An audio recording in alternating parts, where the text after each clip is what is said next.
in the woods. Come one, come all, and marvel at the changing leprechaun.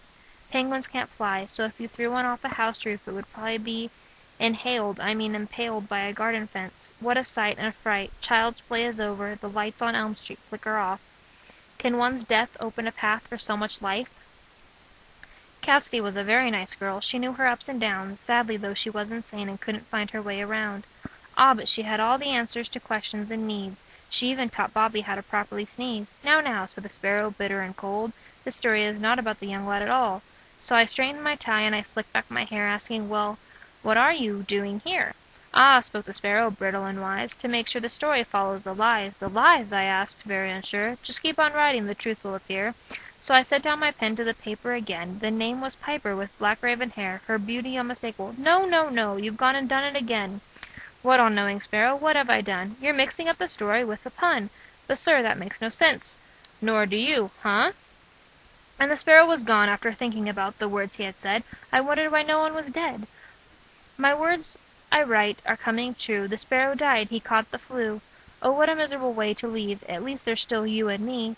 But now my trusty guide is gone. How will I know if I'm doing it wrong? Pray unto thee, soul, wake and open thy eyes. When you despair is all around, you were there. Yes, you always had every answer, always, but now you are gone. Everything eventually leaves. I guess that's how you know you are alive. I know that I'm alive. I really do. I can feel pain, and if I'm cut, I bleed. That shimmer of red proves that I am alive. I show the truth that no one sees, my hidden sins that were locked away. Now seem to open. My hand hurts. Ow. I want painkiller now. I like meds. They are good. Very good. I think I will take the whole bottle. No, that would be wrong. That would be right and wrong. Death. That is a certainty. Yes, no matter what it is, something that will happen. Something that is bound to come.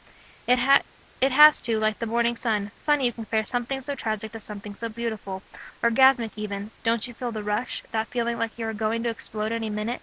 Pressure building and building, then that scream? Yes, you can compare life to an orgasmic rush. I would in more detail later, but my eyes are flickering and I can't concentrate. Wow, it's moving so fast, so much and so little. Everything is building up for that moment, that exact second, holding the breath, shaking, tightening up. Then you just let go of everything. Agony, misery, woe. How ungrateful we are. Lose track of everything. Just let go of the intoxicating feeling. No, my thoughts are growing clear. I understand, I see what I need. To get what I want isn't clear. Should I fall from the path and lose everything? Start over. Try again. A different way to the same thing. Maybe a better way. Maybe less pain. How much pain should one endure? Is my fate already beset before me? Do I have a choice or a voice? Any voice? Did no one hear me scream? Did I scream? Why didn't I scream? Was I scared? Why wouldn't I have screamed? I should have screamed. Did I believe that he would kill me? Would he have killed me? Am I lucky to be alive? Should I still cry? Either way I still do. I cry and scream. I just can't. I try to trust, but I fear being hurt again. Wouldn't you? I feel like I've had to deal with everything. I pretty much have. In reality I haven't though. I've never gotten into drugs or smoked, and I haven't killed anyone. I'm not a member of a gang, and my mother's still alive. I've never had cancer, and I've never failed a grade. However, I've been raped, been witness and victim of domestic violence, been physically abused by my brother, have cut, burned, thought of suicide, popped pills, choked myself, struggled with anorexia, been left home alone to fend for myself and buy my own food, been verbally abused for years, tried witchcraft, got stalked, was found online by a pedophile, had a risky operation, struggled in school, and many other things. I try to be okay with everything, but it's hard. Everything builds up till a point where I just can't handle it. I just can't handle. Help, help, help. I can't take it. I just let everything build up until I can't breathe or move. Help me, please, I need you to help me. Out of the darkness, help me, please help me, please. Can't take it, can't take it, can't take it. Scream for me, baby, scream. Release the pressure built within. Scream and moan for your master. I control you. Call me master, bitch, I own you. Do what I command. You shall not do anything without my permission. Locked in a coffin under my bed, like a doll in a box. I pull you out to play. You've lost your spirit. I control you. Silence all besides your pleasing moans. Is there pleasure in your pain? 2/28/2006. Whoa, there's so much to catch up on. I might end up repeating myself a little from past entries, but that's better than not knowing at all. Well, I'm seeing Mary, my counselor. I've been working on my temper and such forth. Opening night for the play is on Friday. I'm so nervous. Butterflies starting to form. I have 2 Fs. 2.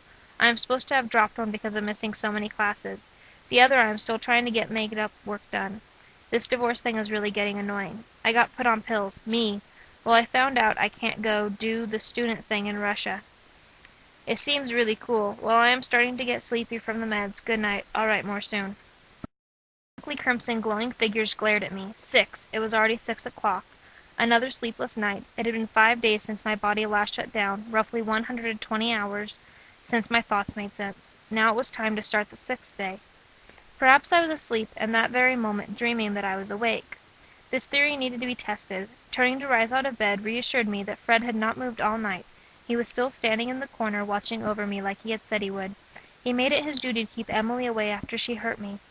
Let me explain. I am the only one who can see Fred, Emily and the others. Yes, there were others.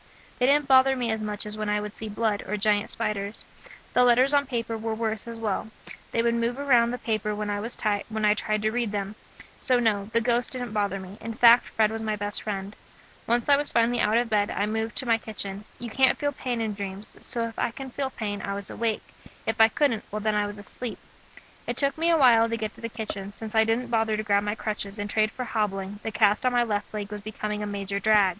However, my trip proved fruitful when I found a beautiful shiny steak knife with a serrated edge. I moved to my couch and fell back. Moving up my pant leg, I traced my finger over the 3 scars already on my ankle. Smooth. The blade came down and dug into the skin. Then nothing. I felt nothing. I thought nothing. I was nothing. When I could finally examine where I was, there was blood staring back at me. I didn't know how or when I got bloody till I saw the knife in my other hand. 23. That's how many times I brought the blade to a new piece of skin. How many times I ripped open my flesh. How many times I drew new blood. How many times I felt nothing. Perhaps I wasn't really alive anymore. Perhaps I had died and this was hell. Brian always told me I was bad. Maybe he was right. And this was my punishment. I can't remember something terribly bad that I had done, but it's possible I was born bad. Well, in case it wasn't a dream, and I was still alive, I had to get ready. My mother surprised me with a trip to the doctor's for my ankle, or at least that's what she told me. It was a disturbing shock when the doctor requested that I remove any metal, sharp objects, or laces from my person. Screaming, crying. Who was crying? I was crying. I hadn't cried in months. Dear me. Alright, I'm just going to write out my feelings, because lately they have been so mixed up. It's just confusing. At night when I lay down in bed, my mind started racing with many unpleasant thoughts. I'm hoping this new drug they are trying will help me get to sleep. I get angry when talking about my past. Well, I got taken off restrictions, and I called Pepin. I forgot how he could make me smile. I mean, he makes me so happy. Well, I started writing him a letter, then remembered I was supposed to write this. I find myself getting bored. So much time, so little to do. I have to take a shower tonight, not looking forward to that with the shower curtain. Why am I scared of so many things? I don't think I should be. I can tell myself nothing is going to happen, but I'm still scared. I'm compulsive in organizing things. It's a little scary. Not scary, but scary weird. Well, I can't wait to go home. I really just want to leave, but I might as well get this help while I'm here.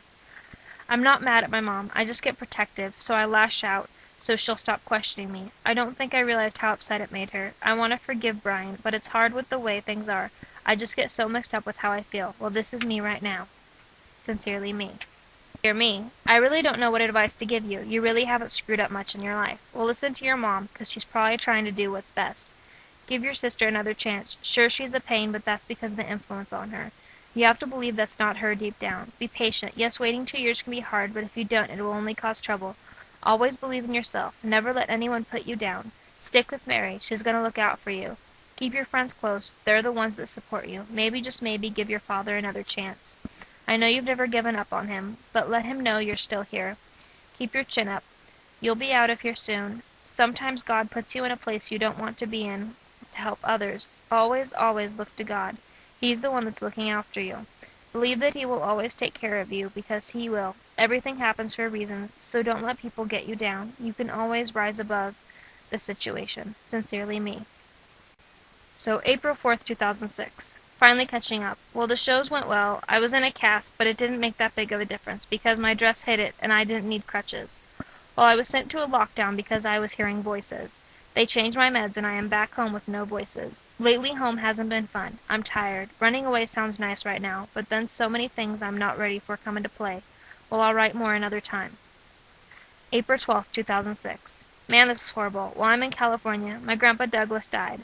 I had a damer today. There was blood everywhere on the shower and overflowing out of the bathtub. A girl reached at the shower door from inside. Other things keep happening, like hands out of walls and from under beds. I hope they fix my meds. I want to be functional. I'm scared of losing reality. That's been my fear all along. But as long as I can tell my story, I must have some connection with reality. While my sleeping pills are starting to kick in, you probably are very lost with all this. I will try and make it more understandable. April 15th, 2006. Free falling into nothingness, and nothing doesn't look pretty. I can't possibly fall that low. Yet they get stronger, my faith still holds. My mental strength slowly weakening. I know God will save me. I wonder what I need to learn from this, though. There must be something. Hopefully they will fix my meds before I need to go back to Parkview. Parkview was the lockdown. Some of my thoughts show me back there completely mental. I don't want that to happen. I'm going to have to retake this school year. But oh well, I mean it's just another year of school. I've gone through worse. Well, good night. June 3rd, 2006. A lot has happened to me since the last time that I have written. Memories of my rape and molestation have been flooding my mind. You don't know about the molestation. That's been news to me too. I only found out late April I was molested for 6 months when I was 3 years old. I can feel his hands on me, his voice in my ear. I can even taste him. Memories from both experiences mixed together, the ones from the rape stronger. My boyfriend broke up with me, saying he was too devoted to me. I broke down and cut myself 23 times. It felt good at the time, but then I felt so bad. I told my mom and my counselor I'm holding on. I said the sinner's prayer again, but sin has been attacking me. I feel so lost all the time. I trust in God, and that's what's getting me through. Yay, I'm 15 now. Me and Pep and my ex are trying to work things out and remain friends. It's hard. I still love him. I mean, I feel like he showed me what it was to truly love, then put my heart through a meat grinder. It sucks, but with all the broken pieces I still love him. I just wish he was still here. I guess we don't always get what we want. I just need a break from all this. Well, I guess I'll go for now. 2006. Tomorrow is the 6th. 6/6/06. Could it be the end? Jesus purifies me and cleanses me of my sin. Because I have so much sin in my life, cleanse me of my sin, O Lord. Forgive me for my sin.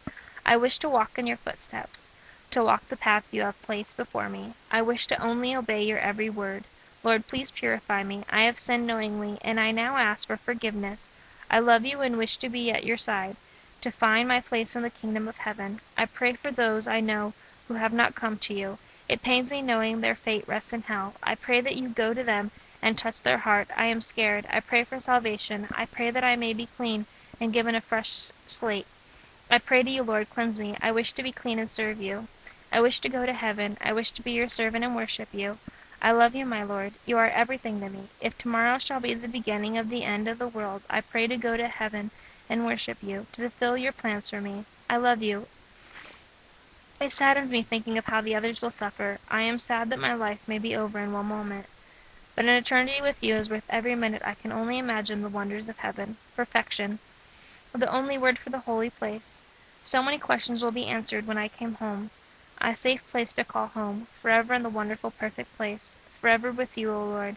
I can't wait. I still have many things I wish to accomplish, but if that is not your plan, then I am okay with that, because I only wish to walk my path that you have set before me. I love you, Lord, so much. You are so great, and to think you know my name. You know me inside and out. You know everything. You are so perfect. I love you so much. I love you. With everything I am. You are so amazing. I love you. 2006. Dear God, hey, it's me again. Difficulty. Does it just mean I really loved him since I still miss him? They say it gets easier as time goes on, but for me it's harder. It seems I think about him more, if that's even possible. I hope he is doing okay. Please keep him safe. Let him know I still love him, please. I love you so much and know you already do so much for me. Please keep my mom safe as well. Be with Tanya. She is so young and vulnerable. I'm still shooken over this whole rape. I still wonder why, but everything happens for a reason, right? I'd hate how things happen sometimes. Why? Is the question that rests on my tongue, and you always answer in your own way. I am trying to straighten up my ways and live only for you. Sometimes it's hard, but I'm doing what I need to do. I love the life you've given me, but it boggles me. It's so complicated. Sometimes I remember talking to him about seeing other people so that we could be closer together, but I only wanted him. Why does he want more? Why wasn't I enough? Why did my heart have to break? We seemed so perfect. Was it me? I think I understand. He always put me before you. I know that he struggled with that. So you had to take me away to bring him back to you.